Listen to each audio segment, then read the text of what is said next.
First, create a Blender project. Once you're in the project, press A, X, and delete. Now, you can import some asset or create your own model, which you will be dropping the cloth on. So go on File, then Import and select the format your asset is in. Select the file with the object and press Enter. Now you should have your object in the viewport like this. So switch rendering mode to Material Preview. In the upper right corner, click here. And now you should be seeing the textures on your model. Now we will scale the model to our desired size by pressing S and dragging the mouse. Move the model a little bit upwards. Now we are going to add a plane, so press Shift plus A, go to Mesh and press Plane. Scale it by pressing S to size around 20 meters. As you can see, it doesn't really need to be too perfect. Now we are going to add some textures to the plane. So click on the Shading tab, and now you should be seeing this environment. To create a new material, click the New button right here. These two nodes should appear right here. We will delete the principled BSDF node and add a new node. So right-click, then drag on Add, go to Texture, then select Image Texture. Next, we will add a Mapping node, so right-click, go on Add, go to Vector, then select Mapping. In Input, select the texture coordinate. Now, we are going to connect these nodes. So first, we will connect the generated output to the vector input, then the vector output to vector input, and then the color to surface input. To add a texture, click Open in the Image Texture node and select the file of your texture.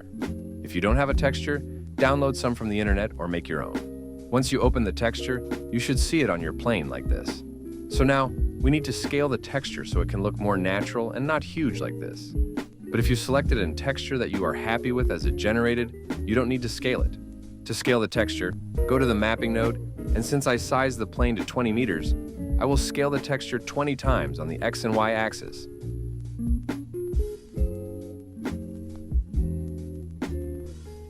Now you can see my textures are scaled and aligned properly. So I will go back into the Layout tab and adjust the model size even more by pressing S.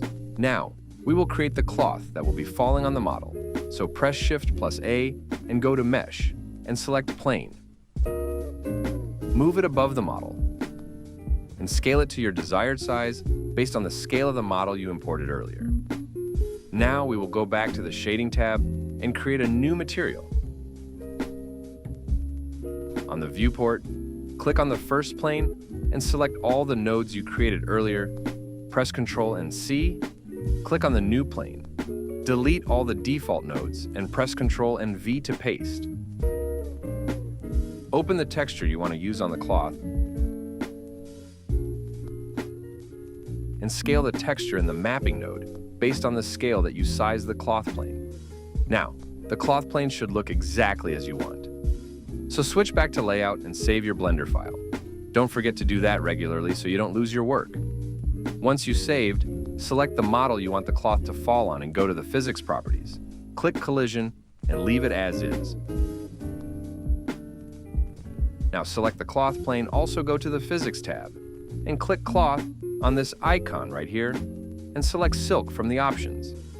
Then click on the cloth plane again and press Tab, then right-click the cloth plane and select Subdivide. In the bottom left, hire the number of cuts to any number you want. Then, if you deselect by right-clicking anywhere and pressing Tab to go back to object mode, and by pressing space, the cloth should fall on the model with the collision and behave as a cloth like this. So now, press space again to stop the animation. Set the frame back to 0 in the timeline down here. Now spam Ctrl Z until you get back to the point when you were in the edit mode, but didn't subdivide it yet. That's because we will need to first render only one face on the start of our short. So, press Tab to go back to object mode, and press this button up here to switch the rendering mode to viewport shading. So, let's make some lights for our project. Press Shift plus A, and scroll down to Light right here, select Sun, and move it upwards and in front of the model. Press this Rotate button and rotate it, so it will light up our model. Tweak it a little bit until you are satisfied with the result. Don't worry, we will do the finishing touches for lightning later. Now press Shift plus A again and add a new camera.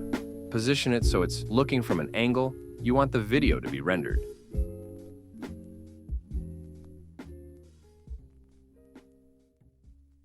Here in the Camera Properties tab, You can adjust the FOV or focal length of your camera.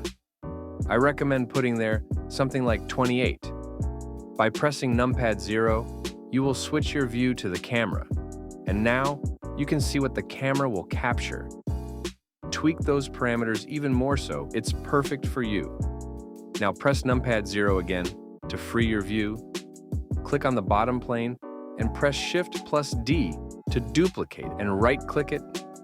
Now rotate it by 90 degrees.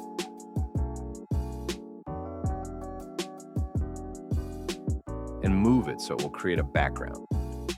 Go to the Shading tab, and in the right menu, click the plus button and click New. Delete all the nodes and copy and paste all the nodes from the old material. Now select the old material and press the minus button to delete it.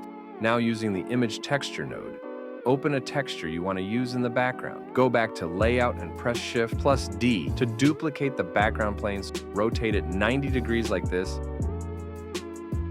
and tweak the position so you are happy with your background. Now we will finish the lightning. So add a point light. In the right menu, tweak the power so it lights your model as you want. Tweak the light or add another lights to light the model as you want. If you want to see how your lightning looks after the render, you can press F12 to render the current frame you're on. And after you're happy with it, we can prepare the first render. So, in this right menu, click on the Scene tab. Go down here and press this button to select the directory of the output folder where the rendered video will be located. Now click on this and select the FFmpeg video. Now tweak this bar to reduce the number of frames to 100 because we won't need more of them.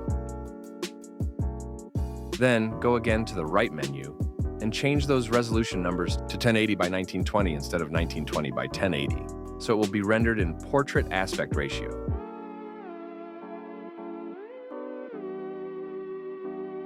So if you go to the camera and zoom out, you can see it's now in portrait.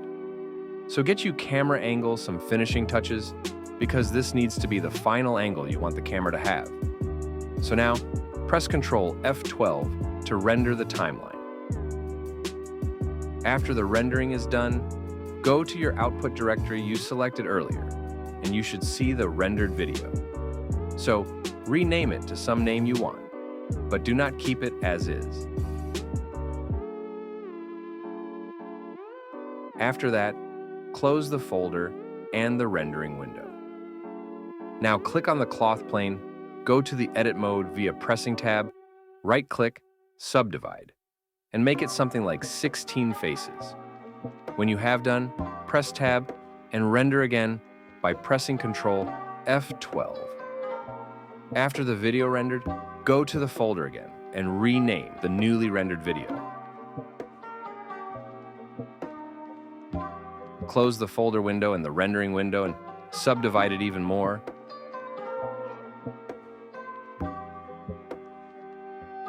In every cycle of this, just increase the number of faces and render again. But don't forget how many faces are in each video, so remember it or write it down. So render like 6 or 7 videos each with increasingly more faces of the cloth. I don't recommend going over 32,768 faces, but if you have time, go up to 262,144 faces. When you all done rendering the simulation, open some video editing software. I use DaVinci Resolve, but we are going to do only basic things here, so it does not matter what software you use. So add all the videos to the media pool and go download some cloth sound effects, put the sound effects in the media pool too, and then drag these videos onto the timeline. Don't forget to sort them by number of faces, and also download some trendy, chill background music that is no copyright. Put the cloth sound effects that way they match the falling cloth in your video. Put the music into the timeline, and put the cloth sound to all of your rendered videos in the timeline. Now make some text saying how many faces the cloth has, give it some cool font, and move it to the middle upper part of the video like this. Make the text for all of you clips, and you are almost done.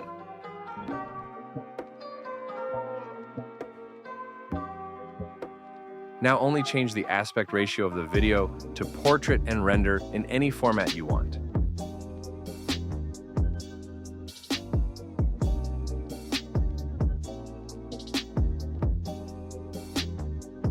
Now upload your finished video to your channel, and I wish you that you will get a lot of views on these shorts. Don't forget to subscribe and see you in another tutorial.